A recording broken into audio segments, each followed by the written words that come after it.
നമസ്കാരം, ഞാൻ പരമേശ്വർ നമ്പൂതിരി. ആസ്ട്രോളജി ചാനലിലേക്ക് സ്വാഗതം. ഈ വരുന്ന ജൂൺ മാസത്തിലെ അശ്വതി ഭരണി കാർത്തിക കാല മേടക്കൂറുകാരുടെ ചന്ദ്രാലുള്ള ഫലത്തെക്കുറിച്ചാണ് ഞാൻ ഈ വീഡിയോയിൽ നിങ്ങളോട് സംസാരിക്കുന്നത്. ജ്യോതിഷത്തെ ബഹുമാനിക്കുന്നവർക്കും വിശ്വസിക്കുന്നവർക്കും വേണ്ടി മാത്രമായാണ് ഞാൻ ഈ വീഡിയോ ചെയ്യുന്നത് എന്നതിനാൽ ജ്യോതിഷത്തിൽ വിശ്വാസമില്ലാത്തവർ ദയവ് ചെയ്ത് ഈ വീഡിയോ കാണരുത് എന്നാണ് എൻ്റെ വിനീതമായിട്ടുള്ള അപേക്ഷ. എല്ലാ വീഡിയോയിലും ഇങ്ങനെ പ്രത്യേകിച്ച് പറയേണ്ടതില്ലല്ലോ എന്ന് പൊതുവെ പലരും ആലോചിക്കുന്നുണ്ടാവാം.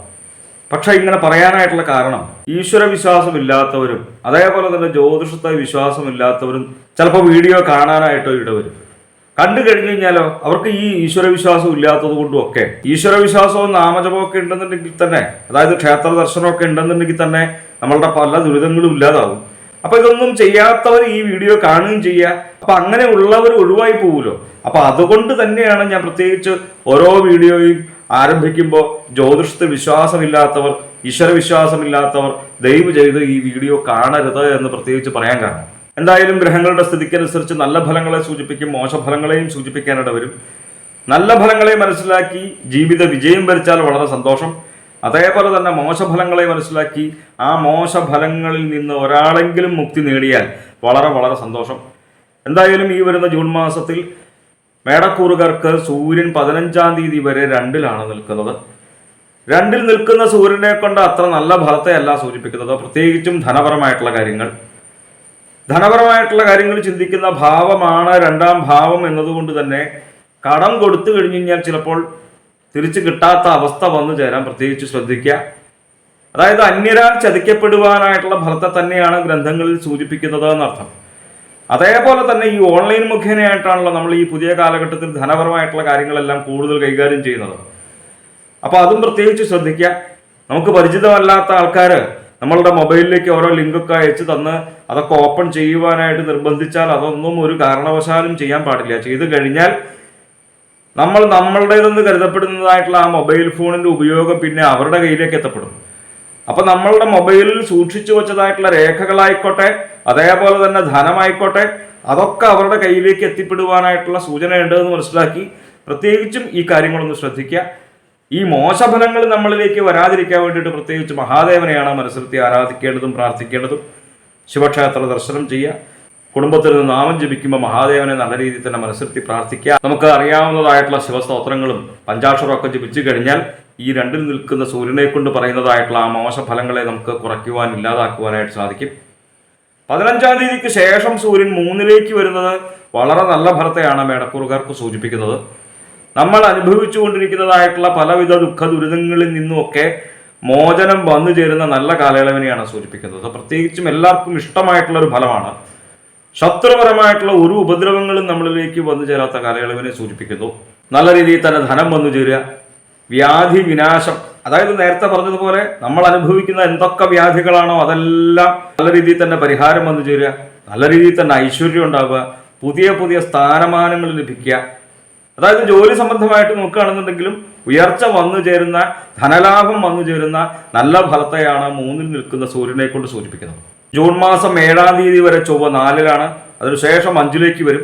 4-ൽ നിൽക്കുമ്പോഴും 5-ൽ നിൽക്കുമ്പോഴും ചൊവ്വയെ കൊണ്ട് അത്ര നല്ല ഫലത്തെയല്ല മേടക്കൂറുകാർക്ക് സൂചിപ്പിക്കുന്നത്. ഫലങ്ങൾക്ക് വ്യത്യാസം ഉണ്ടെന്നേ ഉള്ളൂ.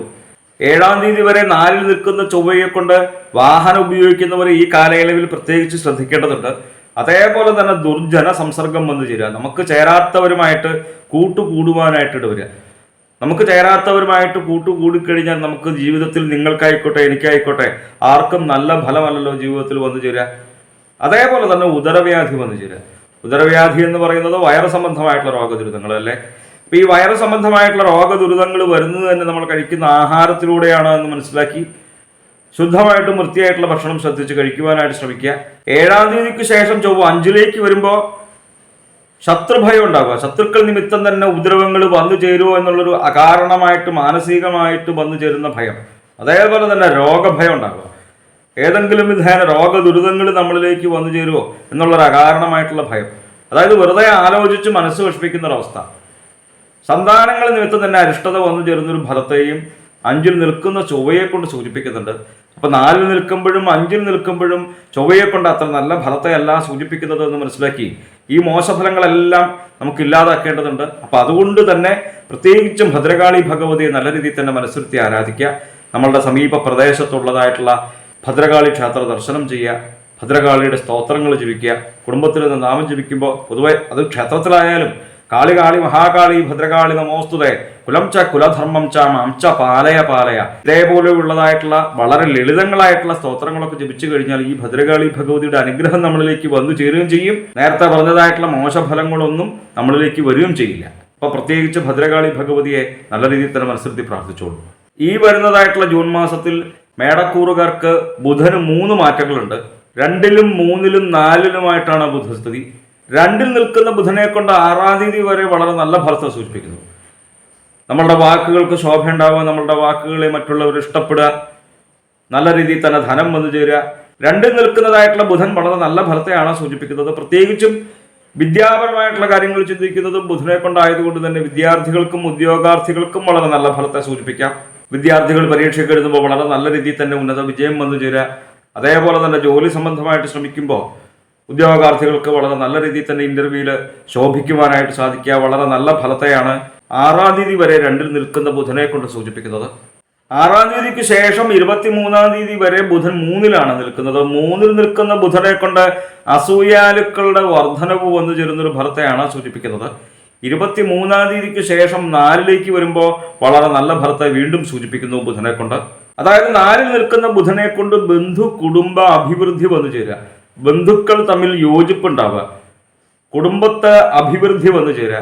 പ്രത്യേകിച്ചും ധനപരമായിട്ടുള്ള കാര്യങ്ങൾ ചിന്തിക്കുമ്പോഴും ധനലാഭത്തെ തന്നെയാണ് ബുധനെ കൊണ്ട് 4-ൽ നിൽക്കുന്ന ബുധനെ കൊണ്ട് സൂചിപ്പിക്കുന്നത്. അപ്പൊ 3-ൽ നിൽക്കുന്ന ബുധനെ കൊണ്ടാണ് കുറച്ച് മോശ ഫലങ്ങളെ സൂചിപ്പിച്ചത്. 2-ൽ നിൽക്കുമ്പോഴും 4-ൽ നിൽക്കുമ്പോഴും ഒക്കെ ബുധനെ കൊണ്ട് വളരെ നല്ല ഫലത്തെ സൂചിപ്പിക്കുന്നു. വ്യാഴം 3-ലാണ് നിൽക്കുന്നത്. കഴിഞ്ഞ വ്യാഴമാറ്റത്തോടു കൂടി 3-ൽ നിൽക്കുന്ന വ്യാഴത്തെ കൊണ്ട് അത്ര നല്ല ഫലത്തെ അല്ല സൂചിപ്പിക്കുന്നത്. ചിലപ്പോൾ വിചാരിക്കാതെ തന്നെ ജോലി സംബന്ധമായിട്ടൊക്കെ ട്രാൻസ്ഫർ വന്നു ചേരുന്ന ഒരു ഫലത്തെ സൂചിപ്പിക്കുന്നു. അതുപോലെ തന്നെ നമ്മൾ ചെയ്യുന്നതായിട്ടുള്ള കാര്യങ്ങൾക്ക് നല്ല ഫലം നമുക്ക് അനുഭവേദ്യമായിട്ട് വരാത്തൊരു കാലയളവിനെ സൂചിപ്പിക്കുന്നു. അതായത് വ്യാഴത്തെ കൊണ്ട് ഈ മോശഫലങ്ങളെ എന്തായാലും ഒഴിവാക്കേണ്ടതുണ്ട് അല്ലേ. നമുക്ക് ആർക്കും ഇഷ്ടമുള്ള കാര്യമല്ലല്ലോ കാര്യവിനാശം എന്ന് പറയുന്നത്. അപ്പൊ ഈ മോശഫലങ്ങളെ ഇല്ലാതാക്കാൻ വേണ്ടിയിട്ട് പ്രത്യേകിച്ച് ഗുരുവായൂരപ്പനെ നല്ല രീതിയിൽ തന്നെ മനസ്സിരുത്തി ആരാധിക്കുക, പ്രാർത്ഥിക്കുക. എല്ലാവർക്കും ഗുരുവായൂർക്ക് പോകാൻ സാധിച്ചു എന്നും വരില്ല. നമ്മളുടെ സമീപ പ്രദേശത്തുള്ളതായിട്ടുള്ള വൈഷ്ണവ ചൈതന്യം നിലകൊള്ളുന്നതായിട്ടുള്ള ക്ഷേത്ര ദർശനം ചെയ്യുക.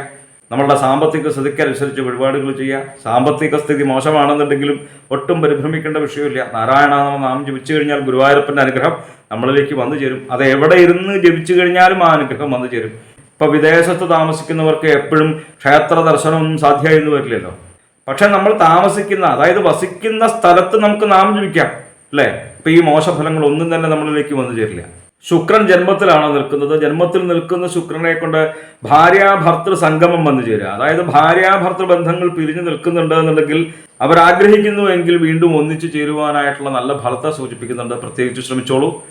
12-ലാണ് ശനി നിൽക്കുന്നത്. 12-ൽ നിൽക്കുന്ന ശനിയെ കൊണ്ട് അത്ര നല്ല ഫലമല്ല. ഒന്ന് കഴിയുമ്പോൾ മറ്റൊന്ന്, മറ്റൊന്ന് കഴിയുമ്പോൾ വേറൊന്ന്, വേറൊന്ന് കഴിയുമ്പോൾ മറ്റൊന്ന്, അലച്ചിലുണ്ടാവുക, ഒരു ദുരിതം അങ്ങോട്ട് തീർന്നൊന്നും കൂടി വിചാരിക്കുമ്പോഴത്തേക്കും മറ്റൊന്നും അങ്ങോട്ട് തുടങ്ങുക. അപ്പോൾ 12-ൽ നിൽക്കുന്ന ശനി അലച്ചിനെയാണ് സൂചിപ്പിക്കുന്നത്. അപ്പൊ ഈ മോശഫലങ്ങളെ ഇല്ലാതാക്കാൻ വേണ്ടിയിട്ട് പ്രത്യേകിച്ച് മഹാദേവനെ നല്ല രീതിയിൽ തന്നെ മനസ്സിരുത്തി ആരാധിക്കുക, അയ്യപ്പസ്വാമിയെ മനസ്സിരുത്തി ആരാധിക്കുക. എല്ലാവർക്കും ശബരിമലയ്ക്ക് പോകാൻ സാധിച്ചു എന്നൊന്നും പറ്റില്ലല്ലോ. പക്ഷെ നമ്മളുടെ സമീപ പ്രദേശത്തുള്ളതായിട്ടുള്ള അയ്യപ്പസ്വാമിയുടെ അമ്പലത്തിലും അതേപോലെ തന്നെ ശിവക്ഷേത്ര ദർശനമൊക്കെ ചെയ്തു കഴിഞ്ഞാൽ ഈ മോശഫലം നമ്മളിലേക്ക് വരാതിരിക്കാനായിട്ട് നമുക്ക് തന്നെ ശ്രദ്ധിക്കുവാനായിട്ട് സാധിക്കും. ശനൈശ്വരായ എന്നുള്ള നാമം ചോദിച്ചോളൂ. ഈ മോശഫലങ്ങളൊന്നും തന്നെ നമ്മളിലേക്ക് വന്നു ചേരില്ല. അപ്പൊ പല ഗ്രഹങ്ങളെ കൊണ്ടുള്ള ഫലങ്ങളെ സൂചിപ്പിച്ചപ്പോൾ സൂര്യനെ കൊണ്ട് 15-ാം തീയതിക്ക് ശേഷം വളരെ നല്ല ഫലമാണ്. അതേപോലെ തന്നെ ബുധനെ കൊണ്ട് നല്ല ഫലത്തെ സൂചിപ്പിച്ചു. ശുക്രനെ കൊണ്ടും നല്ല ഫലത്തെ സൂചിപ്പിച്ചു. ശുക്രനെ കൊണ്ട് പ്രത്യേകിച്ച് ഒരു ഫലത്തെയാണ് സൂചിപ്പിച്ചത്, ഭാര്യാഭർത്തൃ സംഗമം വന്നു ചേരുക. അപ്പൊ മറ്റു പല ഗ്രഹങ്ങളും മോശസ്ഥാനത്ത് നിന്ന് കഴിഞ്ഞാൽ ഇതേപോലെയുള്ളതായിട്ടുള്ള നല്ല ഫലങ്ങൾ നമ്മളുടെ ജീവിതത്തിലേക്ക് വന്നു ചേരുമോ എന്ന് പൊതുവായി ജ്യോതിഷത്തെ കേൾക്കുന്നവർക്ക് ആർക്കും സംശയം തോന്നാം. അപ്പം നമ്മളുടെ ജാതകപ്രകാരം നല്ല ദശയാണ് അനുഭവിക്കുന്നത് എന്നുണ്ടെങ്കിൽ ഈ ശുക്രനെ കൊണ്ട് ചന്ദ്രാൽ പറയുന്നതായിട്ടുള്ള ഫലങ്ങളും നമ്മളുടെ ജീവിതത്തിലേക്ക് വന്നു ചേരുന്നുള്ള കാര്യത്തിൽ സംശയമില്ല. എന്തായാലും മേടക്കൂറുകാരുടെ ഗ്രഹപ്പിഴാദോഷ പരിഹാരങ്ങൾക്ക് വേണ്ടിയിട്ട് നമ്മൾ ചെയ്യുന്നതായിട്ടുള്ള നാമജപാദികളും ക്ഷത്രദർശനാദികളും പുണ്യമായിട്ടുള്ള കർമ്മങ്ങളും തുടരുക. നമ്മളറിയാതെ തന്നെ നമ്മളിലേക്ക് വന്നു ചേരുന്നതായിട്ടുള്ള ആ ദുഃഖ ദുരിതങ്ങളെ നമ്മളുടെ നാമജപത്തിലൂടെ, ഈശ്വര സേവയിലൂടെ, പുണ്യമായിട്ടുള്ള കർമ്മങ്ങളിലൂടെ നമുക്ക് തന്നെ മറികടക്കുവാൻ, കുറയ്ക്കുവാനായിട്ട് സാധിക്കുമെന്ന് മനസ്സിലാക്കുക. ജ്യോതിഷ സംബന്ധമായ സംശയ നിവാരണങ്ങൾക്കായി നിങ്ങൾക്ക് എന്നെ 628 എന്ന നമ്പറിൽ വിളിക്കാവുന്നതാണ്. 9497095577 എന്ന നമ്പറിൽ വാട്സപ്പ് ഉണ്ട്. വാട്സപ്പിൽ നിങ്ങൾക്ക് നിങ്ങളുടെ ജനിച്ച സമയവും സ്ഥലവും ഡേറ്റ് ഓഫ് ബർത്തും ഒക്കെ അയച്ചു തരികയാണ് എങ്കിൽ ഗ്രഹസ്ഥിതി ഉണ്ടാക്കി ഇപ്പോഴത്തെ ദശാപഹാരവും മഹാദശയും ഒക്കെ നമുക്ക് മനസ്സിലാക്കുവാനായിട്ട് സാധിക്കും. നേരിട്ട് കാണുവാനാണെന്നുണ്ടെങ്കിൽ ചൊറ്റാനിക്കര ഭഗവതിയുടെ പടിഞ്ഞാറേ നടയിൽ ബൈപ്പാസിന് സമീപമുള്ള ജ്യോതിഷാലയത്തിൽ വരാവുന്നതാണ്. 628 220 1872 എന്ന നമ്പറിൽ മാത്രം വിളിക്കുവാനായിട്ട് ശ്രമിക്കുക. നന്ദി, നമസ്കാരം.